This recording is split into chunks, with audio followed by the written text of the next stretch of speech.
Maybe. But we have to acknowledge that there are also people doing what I consider some pretty radical things here, in the wide open.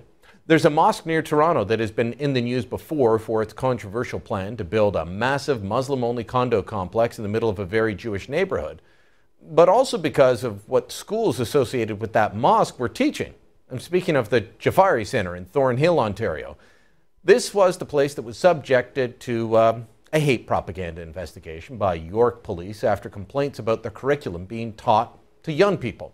And it was found to include sections about the crafty Jews being compared to Nazis and disturbing passages on jihad.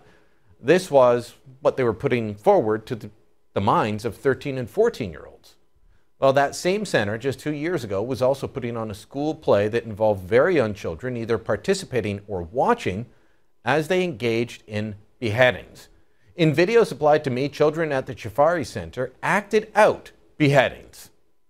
And since you are disobeying Allah's command, I will not obey your command. The children then asked him to allow them to pray 2 rakats salat, as they knew their end was in sight. The children had finished praying, and the son-in-law beheaded the older brother and then the younger brother. The son-in-law threw away the bodies of the 2 young children and brought the heads to Ibn Ziyad.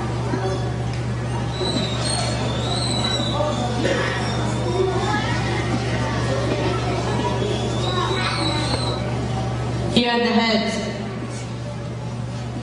Here are the heads. Does anyone else find it disturbing that whatever the reason, there are children acting out beheadings, especially in a mosque that already practices the kind of segregationist and supremacist ideas that Justice Metivier was just announcing in Ottawa? The people at this mosque are not integrating into Canadian society. They segregate themselves, be it with their clothing or trying to build their Muslim-only complex. And given what we know was already being taught in the school associated with the mosque, more questions need to be asked and answered. And that's the byline.